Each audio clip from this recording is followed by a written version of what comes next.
Buenos días. Buenos días. Bendiciones. Lester, por favor, arriba un poquito la puerta. Bueno, vamos a dar inicio a este estudio de la mañana. Estamos estudiando el libro del profeta Malaquías, pero antes de todo vamos a poner nuestros móviles en vibrar, por favor. Y vamos a hacer una pequeña oración para poner este servicio en manos de Dios. Hermano Lester, por favor, oremos por el estudio.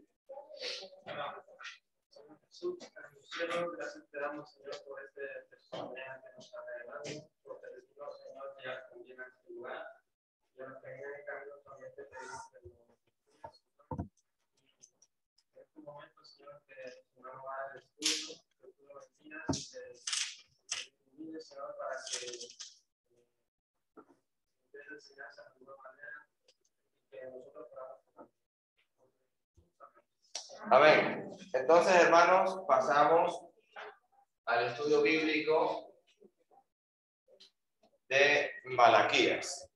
Malaquías, como sabemos, hemos estado hablando, es el último profeta del Antiguo Testamento. Y lo que vimos en el capítulo 1 y lo que hemos visto en el capítulo 2, vemos cómo Dios, a través de este profeta, está exhortando y está animando a que busquen a Dios realmente con todo su corazón y que no estén ofrendando, bendiciones, que no estén ofrendando realmente lo que está dañado, lo que no funciona, bendiciones. Y realmente Dios quiere hacer un gran trabajo con ellos, ya que son los que están liderizando el pueblo de Israel. Entonces, Malaquías es el último profeta del Antiguo Testamento y este profeta va a hablar de cosas muy importantes de la primera venida de Jesús, que fue la primera venida, de la primera venida de Jesús, que fue en el momento que él nació en Belén.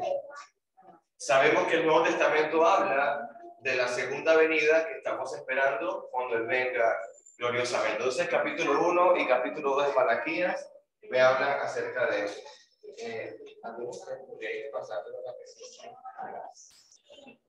Entonces, Malaquías capítulo 3, verso 1, por favor, vamos a leer la palabra de Dios. El que lo tenga, lo puede leer, hermanitos. Malaquías capítulo 3, verso 1. Amén, hermano. He aquí, yo envío un mensajero, el cual preparará el camino delante de mí, y tendrá juntamente el templo el Señor, a quien vosotros buscáis, y el ángel del pacto, a quien está en vosotros. He aquí viene, ha dicho Jehová de los ejércitos. Amén. Entonces, he aquí yo envío mi mensajero. ¿El profeta Malaquías está hablando de sí mismo o está hablando de algún otro? Si tú lees la palabra, dice, he aquí, de parte, si es el mensaje de parte de Dios porque es profeta, he aquí yo envío mi mensajero. Yo puedo decir, bueno, en este pasaje se está hablando de que Malaquías está siendo enviado a preparar ese camino. Pero realmente el que preparó el camino, puedes pasar, el que preparó el camino está en el Nuevo Testamento y se llama Juan el Bautista. Fíjate cómo dice Mateo capítulo 11, verso 10. Porque este es de quien está escrito. He aquí yo envío a mi mensajero. Fíjate cómo está citando el profeta Malaquías. Y ese que va a preparar el camino delante de la faz, el cual preparará el camino delante de ti. De cierto digo que entre los que nacen de mujer no se ha levantado otro mayor que Juan el Bautista. Según la palabra, según los que nacen de mujer, que todos hemos nacido de una mujer, no existe mayor. Esta palabra es muy importante. No existe otro mayor que Juan el Bautista. Es decir, yo puedo decir que de todos los profetas que están en la palabra de Dios, no hay otro mayor que Juan el Bautista. Ahora, usted me dirá, ¿pero dónde me dejas a Abraham? ¿Dónde me dejas a Isaac, a Jacob?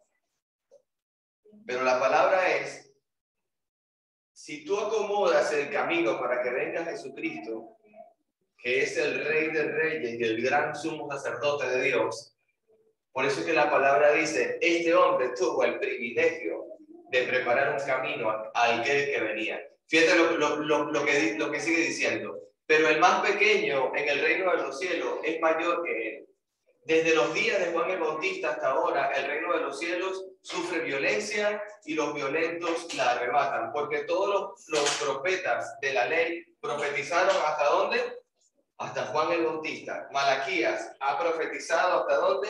Hasta Juan el Bautista. Y si queréis recibirlo, es aquel Elías que ha de venir. El que tiene oídos para oír, oiga. Son palabras dichas por Jesucristo, pero lo que más me llama la atención a mí en este pasaje, ese es aquel Elías que había de venir. La palabra Elías significa el que estábamos esperando, ese mensajero de Dios. Inclusive Jesús en una cruz grita y llama a Elías, pero no se refiere a Elías del profeta, se refiere llamando a su padre que debe venir a buscar. Pasa, por favor. Lucas tiene otro enfoque. Hay 4 evangelios: Mateo, Lucas, Marcos y Juan, ¿vale? Entonces esos 4 evangelios hablan la vida de Jesucristo, pero desde 4 puntos de vista en el mismo tiempo. El Lucas, que es médico, está observando y es un poco más detallista en su mensaje y dice: os digo que entre los nacidos de mujeres no hay mayor profeta que Juan el Bautista, pero el más pequeño en el reino de Dios es mayor que él. Y todo el pueblo y los publicanos, cuando lo oyeron, justificaron a Dios, bautizándose con el bautismo de Juan. Jesucristo llega al río y estaba Juan. Y lo que primero que hizo Juan el Bautista al ver a Jesús es decir a gran voz: he aquí el Cordero de Dios que quita el pecado del mundo. Y yo no soy digno de desatar ni siquiera el cordel de su sandalia. Inclusive cuando Jesús se acerca a Juan, imagínate esta fotografía, esta película. Jesucristo caminando, se acerca a Juan junto a un río y le dice: Juan, necesito que me bautices. Y Juan le dice: no, Señor, más bien tienes que bautizarme tú a mí, yo no soy digno, Señor. Digo, es necesario que así se haga, dice Jesús. Y bajan a los ríos los dos. Cuando se bautiza Cristo, desciende el Espíritu Santo como paloma, se posa sobre Cristo y se escucha una voz desde el cielo del Padre: este es mi Hijo amado, en quien tengo complacencia. La palabra complacencia y este es mi Hijo amado, no había ocurrido que el Dios de los ejércitos, Jehová de los ejércitos, el gran Padre, se había referido a nadie como: este es mi Hijo. Solamente lo ha hecho con Jesús. Es decir, son ejemplos y verdades que encuentras en la palabra de Dios para saber que Él es verdaderamente el Hijo de Dios. Siguiente. Malaquías 3, 2 y 3, por favor, lo pueden leer. Malaquías 3, 2 y 3. El que lo tenga, vale. Pero ¿quién podrá resistir cuando Él se presente? ¿Quién podrá mantenerse de pie cuando Él se manifieste? Él es como un fuego purificador, como el jabón de lavandero. Se sentará para refinar y limpiar la plata, es decir, limpiará y refinará a los hijos de Leví, como se refinan el oro y la plata, para que ellos representen al Señor las ofrendas justas. Amén. Entonces, hay un paralelo en el libro de Pedro, en las cartas de Pedro, de que nuestra fe es como el oro y la plata. No, nuestra fe es más valiosa que el oro y la plata. Pregunto, ¿cómo se prueba la pureza del oro? ¿Alguien sabe? ¿Qué es necesario qué necesita pasar el oro cuando tú sacas el oro de una minería? ¿Qué necesitas hacerle para que ese oro sea purificado y salga toda impureza de él? ¿Qué hay que hacer? ¿Pasarlo por qué? Por fuego. A muy alta temperatura, la piedra de oro, ese metal precioso se funde, queda forma líquida y solamente queda el oro puro. Entonces la palabra de Dios me dice a mí que para que yo sea purificado, tengo que pasar por fuego. Pero la palabra fuego no es literal en el pasaje de la fe, sino que me dice que tengo que pasar por diversas pruebas para ver qué tal está mi fe. Si yo, estando en bendición, no hierro el blanco, no peco, no voy en camino erróneo, está muy fácil. Porque si yo tengo bienestar de salud, bienestar familiar, bienestar de toda clase de lo que necesito en este mundo, material, económico, lo que sea, yo puedo servir a Dios con todo gusto y con toda tranquilidad. Pero ¿qué pasa si se me ve afectada mi familia? Se me ve afectado el dinero, se me ve afectado mis ganancias y todo lo que poseo. ¿Será que mi fe sigue estando firme? No echándole la culpa a Dios. Estudiamos el jueves acerca de Job, que Job era millonario, familia abundante, y el mismísimo Satanás lo hirió gravemente y lo dejó pobre. Pero con todo eso, Job no pecó contra Dios. Entonces, el proceso de refinar los metales es el calentado con fuego hasta que se funde. Las impurezas se separan y suben a la superficie. Luego son retiradas para dejar el metal puro. Sin calentamiento ni fundición no habrá purificación. Entonces, cuando las impurezas son retiradas de la superficie, la imagen del metal aparece en la superficie lisa y pura. Cuando somos purificados por Dios, ese es lo que estamos conversando, su reflejo es nuestra vida y será cada vez más claro para que nos rodea. Dios dice que los líderes, aquí los levitas en este caso, deben estar especialmente dispuestos a pasar por el proceso de la purificación de su vida. Si Dios te dice que es necesario que te purifiques, que debes afinar y limpiar la plata, porque Dios limpia a los hijos de Leví, como afina el oro y como afina la plata. ¿Qué te está diciendo Dios en el pasaje? Que tú eres una piedra preciosa, pero necesitas purificarte, necesitas pasar por fuego para que quites toda impureza de ti. Es decir, que los levitas, que eran los encargados del sacerdocio de Dios, tenían problemas en su corazón y en la forma de llevar todo lo que están haciendo ante Dios, que es el sacrificio de toda la nación de Israel para que sean perdonados sus pecados a través de ofrendas, a través de sacrificios de corderos, a través de la ley de Dios, porque son los encargados de llevar eso. Malaquías 3, 5, del 3, 4 al 6, por favor.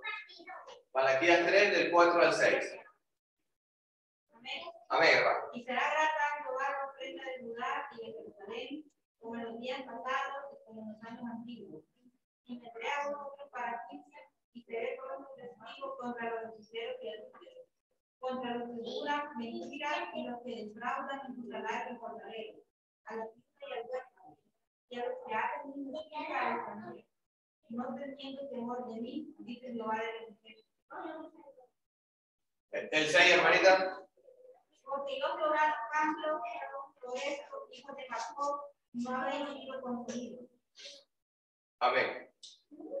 Hay un momento en la palabra que Dios te dice: hijo, no hagas esto. La niña de mis ojos, por favor, evita de hacer esto. Pueblo mío, no hagas esto. Dios vive advirtiendo a su pueblo de no hacer cosas que lo van a llevar al mismo pueblo a la separación de Dios. Usted puede hacer que la justicia de Dios more en su corazón. Inclusive usted puede hacer cambiar la decisión de Dios acerca de un pueblo entero, de consumirlo y eliminarlo. Voy a citar Jonás. Jonás, cuando le encomendaron que era necesario que fuera a Nínive a predicar, Jonás huyó a Tarsis. Dios le dice: Jonás, ve a Nínive, porque aquella ciudad se ha apartado de mí y necesitan de mí corrección. Entonces ve tú y le vas a decir que en 40 días yo los voy a consumir a todos. Ese era el mensaje. En 40 días Jehová de los ejércitos va a consumir a la ciudad de Nínive, porque no se han arrepentido de su maldad, y tú, Jonás, eres el encargado de advertirles, de parte mía, de que esto va a ocurrir. Y si se arrepienten, yo también me arrepentiré. O sea, Dios, cuando dice algo por tus acciones, puede que Dios no ejecute el juicio contra ti. Cuando hubo una parábola de Cristo que dijo que había dos hijos y había un señor que tenía una hacienda y le dijo al primero: hijo, ven conmigo para que trabajes conmigo en la hacienda. Y él le dijo: sí, papá, yo voy contigo, estaré de primero allí. Vale. Y no fue. El segundo dijo: hijo, ven conmigo para que trabaje en la hacienda. No, papá, yo no quiero ir. Y a la final se arrepintió y fue. ¿Cuál de los dos hijos actuó según la voluntad de Dios? ¿El que le dijo que sí y no fue? ¿O el que le dijo que no y después arrepentido fue a la hacienda? El hijo que se arrepiente, aunque haya dicho que no al padre, los de Nínive le dijeron que no a Dios, pero después entendieron y se arrepintieron en polvo y ceniza, y Dios no los consumió. Entonces, Malaquías invitó a este pueblo a entregar sus diezmos y que dejara de quedarse con lo que pertenece a Dios. El sistema del diezmo comenzó durante el tiempo de Moisés. Hay citas muy específicas del tiempo.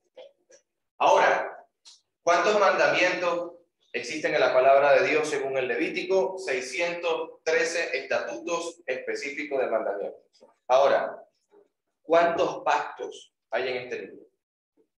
Yo, sinceramente, lo divido en dos pactos grandes. Hay muchos otros pactos, sí los hay. Pero vamos a generalizar. Antiguo Testamento es la ley de Moisés. Nuevo Testamento es la gracia de Cristo Jesús.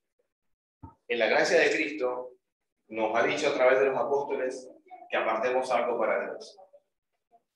En la ley de Moisés les ha dicho a este pueblo que diezmen una vez al año para que los levitas que no tenían parte de la tierra de Canaán tuviesen cómo vivir y subsistir. Entonces, ¿qué está pasando con los diezmos?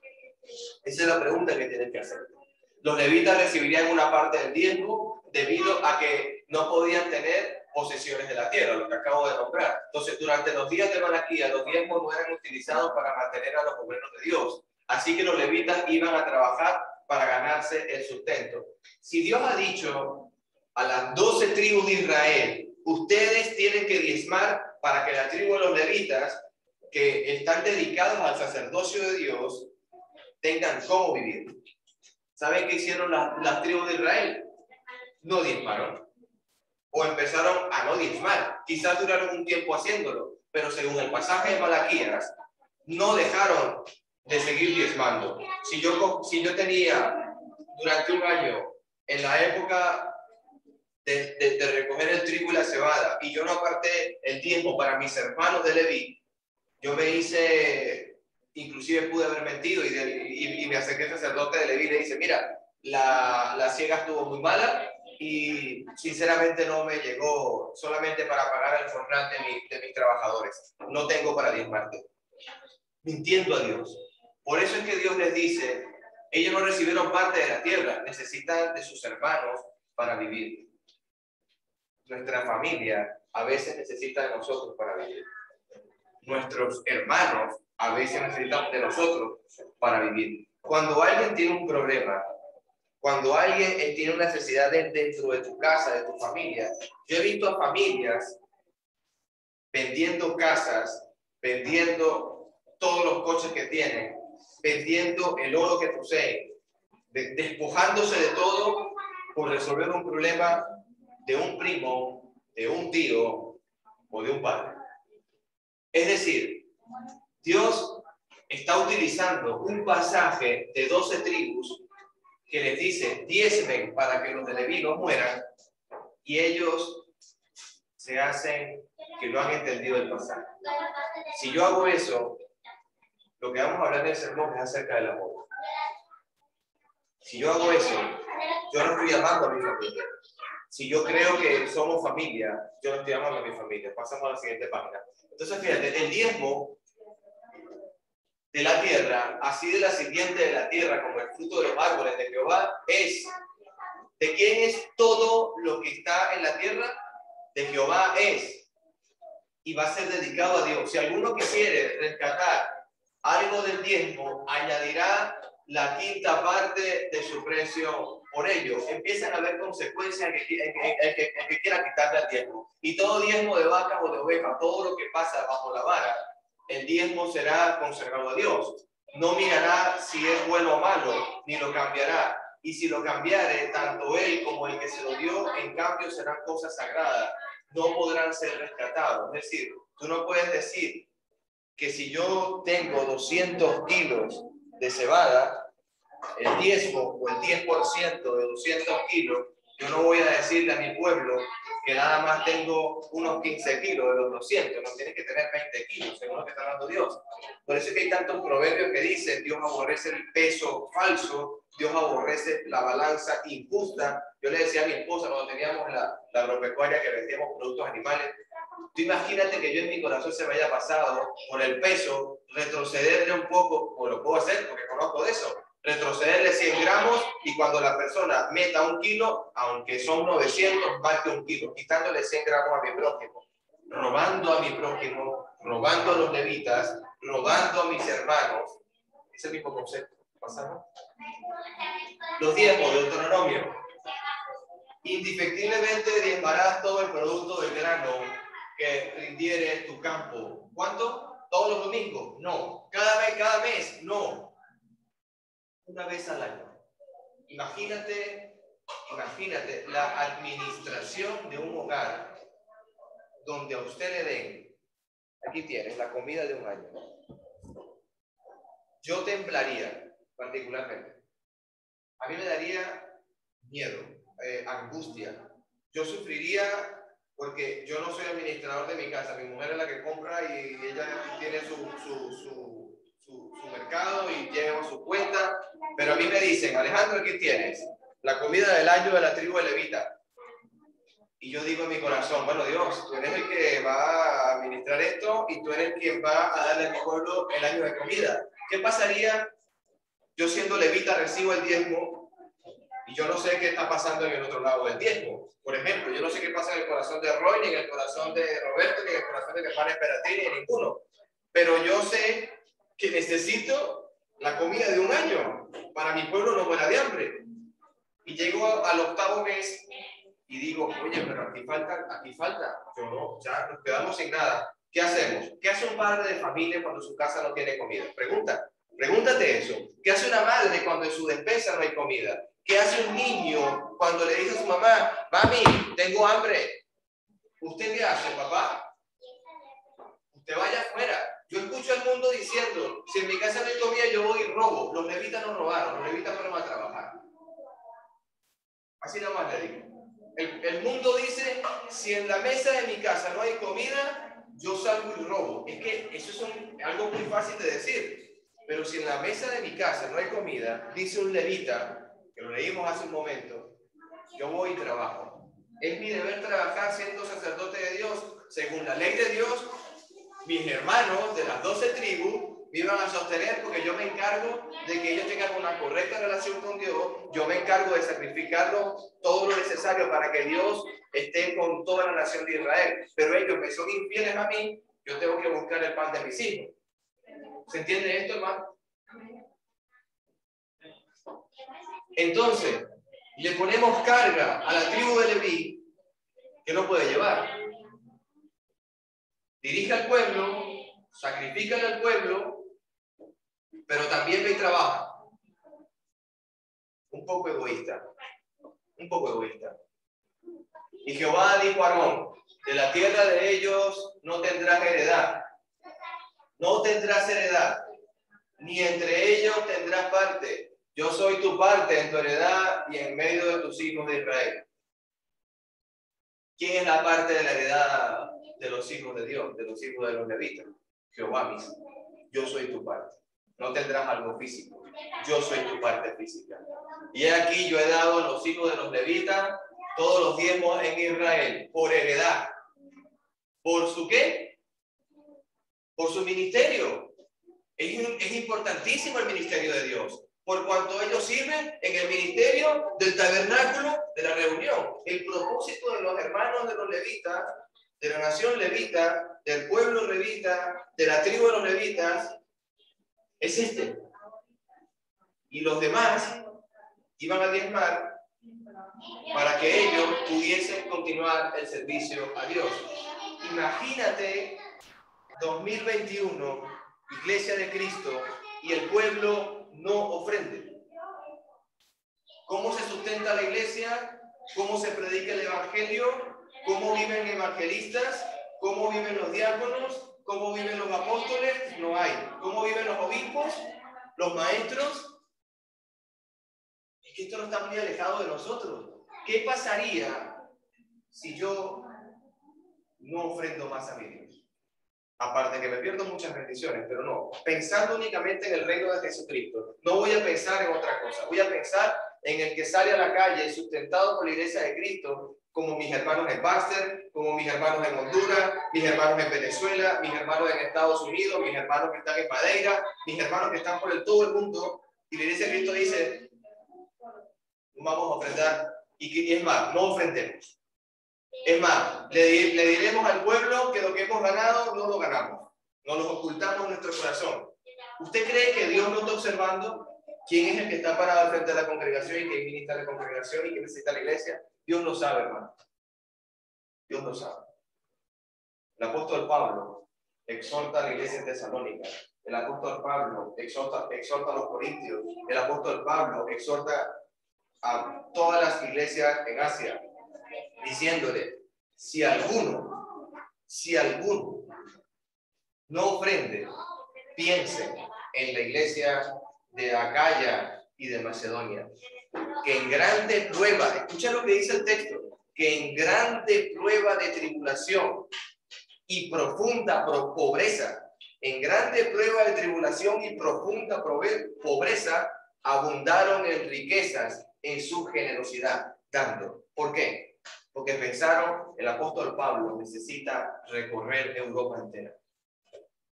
El apóstol Pablo necesita dinero porque tiene que cruzar 3 viajes misioneros, aunque el cuarto fue un viaje de regreso para morir en Roma.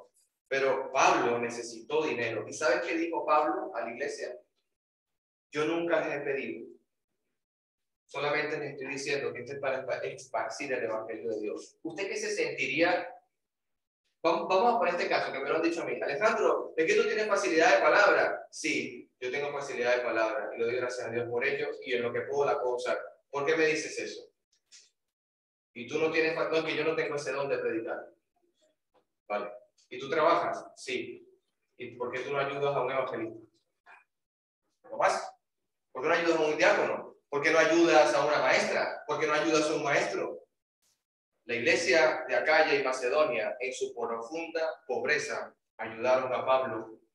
Los tesalonicenses, Pablo les escribe un párrafo entero diciéndole, doy gracias a ustedes, porque ninguna congregación, solo ustedes se preocuparon en lo que era el dar para mí y el recibir. Y yo no estoy, que no tengo mano, porque el apóstol Pablo trabajaba, hacía tiendas de campaña para que la gente habitara en ellas. Pablo, cuando tenía tiempo libre, imagínate Pablo, todo lo que hizo, y también trabajaba. Estaban los levitas. ¿Qué estaban haciendo los levitas? El trabajo de Pablo. Hacían todo el ministerio de Cristo, hacían todo el ministerio de Jehová del ejército, y aparte de eso los mandaron a trabajar. Así que te la cuento. Malaquías 3:7, hermanos. Por favor. 3:7. ¿Lo pueden leer? Sí. Desde la época de sus antepasados se han apartado de mis preceptos y no los han guardado. Vuélvanse a mí, y yo me volveré con ustedes, dice el Señor Todopoderoso. Pero ustedes replican, ¿en qué sentido tenemos que volver?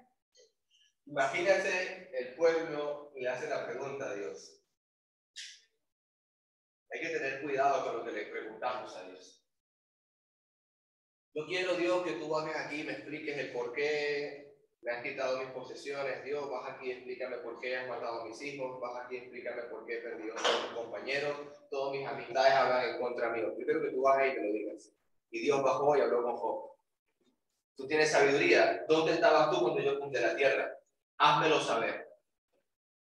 No te escucho la respuesta, Job. ¿Te sabes la distancia de la tierra? ¿Quién es la piedra angular? ¿Cómo se sostiene? Házmelo saber, Job. ¿Sabes que yo estaba meditando el día de ayer? Yo meditaba mucho en eso porque se me quedó en la cabeza dándome vueltas y dándome vueltas. ¿Qué fue primero, hermano? ¿Las estrellas? ¿Las galaxias? ¿O la tierra? Y me tuve que ir al Génesis, porque a veces las cosas más fáciles, la leche espiritual, el calostro, cuando tienes un niño recién nacido, tú no le puedes dar un solomillo, ni le puedes dar un cochinillo a la parrilla. Tú tienes que darle a él la leche de la madre, o tienes que darle una leche especial para que no le dé gas y no se enferme. Entonces me fui al Génesis, la creación, como si fuera la escuela dominical. En el principio la tierra estaba desordenada. Yo cuando digo eso, algo tan elemental como entender que en el principio estaba la tierra desordenada, pero estaba la tierra. Días después, Dios hace las expansiones de los cielos, hace el sol y la luna. Yo digo, entonces, la tierra fue primero, después las expansiones de la tierra. ¿Por qué digo esto? ¿Por qué digo esto? Porque a veces creemos en situaciones o en circunstancias que ya Dios te las ha dado en la palabra, pero nosotros pasamos por alto. Estos hermanos de las tribus saben que Leví necesita del diezmo de Dios. Lo saben, lo saben. La paciencia de Dios parece inagotable, sí, parece. A lo largo de la historia, su pueblo ha desobedecido e incluso se ha burlado de sus leyes, pero siempre ha estado dispuesto a apartarlos si se arrepiente. Sin embargo, aquí todavía se atreven a decir, nunca lo hemos desobedecido. Cuando tú dices esto, es que no sabes en el error que estás. Por favor, siguiente la. ¿Robará el hombre a Dios? ¿Robará el hombre a Dios? ¿Usted ha visto esa pregunta en el libro de Malaquías? Pues vosotros me habéis robado, dice Dios. Y dijiste, ¿en qué te robamos? Y Dios le responde, en tu diezmo y en tu ofrenda. Ahí te robaste. Maldito soy con maldición, porque vosotros, la nación toda, me habéis robado. Dios sabe y conoce tu finanza. Dios sabe y conoce lo que tú has hecho en su creación. Dios sabe y conoce cuánto dinero has producido en ese campo que Dios te dio. Dios sabe el dinero que has producido en ese rebaño de cabras, en ese rebaño de ovejas. Dios sabe todo el dinero que has traficado. La palabra traficar no es la palabra actual. Traficar significa negociar. Dios sabe todo lo que has traficado con las naciones extranjeras, vendiendo tu fruto, vendiendo tu rebaño, vendiendo inclusive parte de tus jornaleros. Pero en este caso, ya que Dios lo sabe todo, y tú crees que puedes engañar a Dios, ubícate en este pasaje y piensa y analiza quién puede engañar a Dios, quién puede ocultarse de Dios, quién puede meter una medida falsa ante la ofrenda. Tú imagínate que yo tengo un peso falso y voy a darle a Dios 1 kilo de plata y ya resulta ser que son 900 gramos. Para todos ustedes será 1 kilo, hermanos, para todos ustedes. Y yo lo pongo ahí, pero en mi corazón sabe que hay 900 gramos. Y para Dios, ¿usted cree que Dios se va a creer que hay 1 kilo? Lo va a ver como 900 gramos. Me han robado. En el Nuevo Testamento hay una pareja matrimonial. Venden una heredad en un precio. Y va primero el hombre. La mujer se queda afuera, va primero el hombre ante los apóstoles. Exclusivamente Pedro. Pedro, hemos vendido la heredad. Aquí tienes. Voy a ponerle precio. 20.000 euros. Ahí tienes, Pedro. Y Pedro, como sabe, y tiene el Espíritu Santo de Dios, y Dios le está revelando continuamente palabra, continuamente todo lo que nos ha escrito, y sabe el corazón de la iglesia, porque está revelándoselo Jesucristo mismo, porque es un milagro de Dios, porque lo utilizó poderosamente. Y Dios le dice a Pedro, ese no es el precio, Pedro. No está correcto. ¿Y sabes qué hace Pedro? Segunda oportunidad, porque Dios es el Dios de las segundas oportunidades. ¿Estás seguro que vendiste en 20.000 euros la heredad? Sí. Por haberle vendido al Espíritu Santo por haberte creído más que mis hermanos, por haberte creído soberbio delante de mí y creer que nos puedes engañar, ahora mismo vas a morir. Y cayó el hombre y llamó a uno que estaba afuera a recoger el cuerpo y enterrarlo. Entró la mujer, no sabía nada. La esposa entra. Bueno, ajá, dime. ¿Sabes que vendimos la heredad en 20.000 euros? Sí. ¿Estás segura que ese es el precio que la vendiste? Sí, en ese precio la vendimos. Bueno, aquellos hombres que están allá acaban de enterrar a tu marido y ahora te van a enterrar a ti. Y cayó como muerta y se murió al instante. Tengamos cuidado, porque Dios, cuando tú le llevas una ofrenda a Dios, cuando tú presentas algo ante Dios, cuida tu corazón, cuida lo que estás haciendo. La ofrenda para Dios es algo muy sagrado en el aspecto de participar de la cena de Cristo, el aspecto de participar de la ofrenda del Señor, en oración a Dios, en escritura de la palabra, en cantar a Dios. Todo el servicio de adoración a Dios requiere santidad, requiere honra, requiere disciplina, requiere honestidad, requiere integridad, porque Dios sabe que está aquí y ve los corazones. Y Él dice: Alejandro me está predicando a mí, pero en su corazón hay raíz de amargura, en su corazón hay pecado oculto. Es más, me está ofrendando lo que le sobra, es más, no preparó ofrenda el día de hoy. Ese es el contexto, hermano, del libro de Malaquías. Muy difícil, hermano. Muy difícil para el pueblo de Dios. Porque cuando la palabra a mí me dice, me has robado, me lo está diciendo a mí, porque es palabra de Dios. Y yo tengo que asumir lo que está ocurriendo en la palabra. Siguiente, por favor. Dice: dad y se os dará. Medida buena, apretada, remecida y rebosando darán en vuestro regazo, porque con la misma medida con que medís, os volverán a medir. ¿Tú me robas? ¿Qué hará Dios contigo? Te dice el libro de Malaquías: serás maldición. Si tú me robas, serás maldición. Son palabras de Dios. Cuidado como estamos midiendo. Es muy delicado. Seguimos. Trae todos los diezmos al alfolí y haya alimento en mi casa. Y probadme ahora en esto, dice Jehová de los ejércitos. Si no, os abriré las ventanas de los cielos y derramaré sobre vosotros bendición hasta que sobreabunde, porque Dios es el Dios de las segundas oportunidades. Ya te dije tu mal, Israel. Pruébame, dice Dios, pruébame. ¿Tú quieres ver cómo Dios resuelve tu vida? Ponte en oración, prueba a Dios. Pídele a Dios por ese problema y Él te lo resolverá. Prueba a Dios. ¿Tú quieres ver si Dios realmente existe? Ponte en oración. Aparta tu vida para el Señor. Dios te dice en el libro de Malaquías: pruébame. Ese granero era el lugar del templo donde se guardaban los granos y otros alimentos donados de los diezmos. ¿Sabes para qué? ¿Sabes para qué era eso? Para que los sacerdotes vivieran de las donaciones. Mi padrino José Betancourt, que paz descanse, dedicó su vida a la casa de los ancianatos de Venezuela. Y él dependía 100% del gobierno. Dependía 100% de las donaciones. Y yo le preguntaba: tú tienes ahora mismo 60 y pico de abuelos aquí, y en el otro edificio unas 80 y pico de mujeres abuelitas. Y yo veo que esta despensa, esto está para esta semana. Semanalmente le daban comida. Era un hombre que dedicó su vida al amor al prójimo.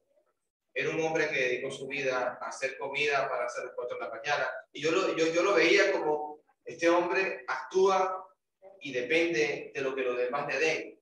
El pueblo de Leví actuaba y esperando de sus hermanos que le dieran algo. Si yo no le doy nada a mi pueblo, ¿cómo vivirían los sacerdotes de Leví? ¿Cómo vive hoy? ¿Por qué hay tantas ONG en Madrid? Yo me pongo a pensar. ¿Por qué tantos comedores? Porque hay mucha pobreza. Hay mucha pobreza. Este país es una bendición porque da muchos albergues, da muchas comidas. Hermanos de aquí se han beneficiado de ello. Pero yo digo, si yo en mi corazón no tengo ni siquiera el propósito de dar en la misma iglesia que estoy, ¿cómo estará mi relación con Dios? Siguiente, por favor. Versículo 11 hasta el 15. Reprenderé también a vosotros al devorado, y no destruirá el fruto de la tierra, ni vuestra vid en el campo será estéril, dice Jehová de los ejércitos. Si ustedes se portan bien conmigo, no voy a hacer que el campo sea estéril, no voy a hacer que el campo no le produzca nada, porque yo veo sus corazones. ¿Sabes qué le dijo el profeta a Ageo cuando no querían reconstruir el templo de Dios? Voy a darles todas sus ganancias para que lo metan en un saco roto. Coja usted un saco o una bolsa y en los 1.000 y pico de euros que cobra mensual, los mete allí y ahí tiene un hueco en la bolsa. Meta el dinero mensual y cuando usted va y, bueno, pero yo acabo de meter y no tengo dinero, ¿qué está pasando? Y usted no está viendo el hueco porque no tiene Dios allí. Toda su ganancia en un saco roto, dice Dios. Toda su ganancia será en un campo estéril. Todos sus negocios serán estériles. Tengamos cuidado con las cosas de Dios. Todas las naciones morirán bienaventurados. Claro, todas las naciones. Pero tengamos cuidado de qué naciones, porque seréis tierra deseable, dice Jehová. Vuestras palabras contra mí han sido violentas, dice Jehová, y dijiste que hemos hablado en contra tuya. Con tus acciones hemos hablado en contra tuya. Habéis dicho, por demás está servir a Dios, que aprovecha si guardamos su ley y que andemos afligidos en presencia de Jehová de los ejércitos. ¿Qué me importa a mí guardar la ley de Dios? Si eso lo que me trae a mí es aflicción de espíritu. Porque Dios, lo vamos a leer, Dios es un Dios de prohibición. Decimos pues ahora, bienaventurados los soberbios. Es que es increíble cómo el profeta está exhortando. Bienaventurados son los soberbios, y los que hacen impiedad no solo son prosperados, sino que tentaron a Dios y escaparon. Hay un pasaje de Salmos. David escribe en el Salmo 73, tengo envidia de este mundo que su lengua y se pasea por la creación diciendo que esto no les importa y que por sus manos hacen todo lo que tienen y Dios los deja tranquilos, tienen mucho dinero. ¿Y sabes qué termina el Salmo 73 diciendo? Pero yo entiendo, y ahora voy a recapacitar, dice el rey David, yo entiendo a dónde va mi alma y yo entiendo dónde va el alma de ellos. Prefiero estar en mi pobreza. Entiéndalo de esa manera, siguiente lápiz. Entiéndalo de esa manera. Estos versículos confrontaron la actitud arrogante del pueblo del Señor, por supuesto. Siguiente lápiz, por supuesto. 16 dice, entonces los que temían a Jehová hablaron cada uno a su compañero, y Jehová escuchó y oyó. Mira el texto. Entonces los que temían a Jehová hablaron cada uno con su compañero. Yo me voy a reunir con Alejandro. Alejandro, mira, yo tengo un problema. Yo he estado siendo muy deshonesto, yo he estado diciendo cosas en la iglesia, pero mi actitud fuera es otra cosa. Yo estoy hablando con Alejandro, yo no estoy hablando con Dios. Pero ¿quién está oyendo mi conversación? ¿Quién escucha lo que yo hablo? ¿Quién está escuchando? Dios. Y fue escrito libro de memoria delante de él para que los que temen a Jehová y para los que piensan en su nombre. Porque Dios escribe, Dios guarda lo que usted está hablando, Dios guarda lo que usted está haciendo. Dios tiene un libro para usted. ¿Entiende? El punto es que Dios recordará a todos aquellos que permanecen fieles a él, a los que lo aman, le temen, le honran y le respetan. Cuando yo me dirijo a Alejandro, en el caso del ejemplo que puse, y tenía un corazón arrepentido por lo que estoy haciendo, esa conversación Dios la va a guardar. Cuando yo, por ejemplo, le digo a mi hermana Génesis, hermanita, es bueno que hablemos de cosas del Señor, vamos a estudiar la palabra, vamos a hablar del profeta Job, vamos a hacer esto, esa conversación queda grabada. Dios está viendo lo que hace su creación. Siguiente palabra, y vamos a terminar. 17 y 18. Y será para mí, ¿cómo?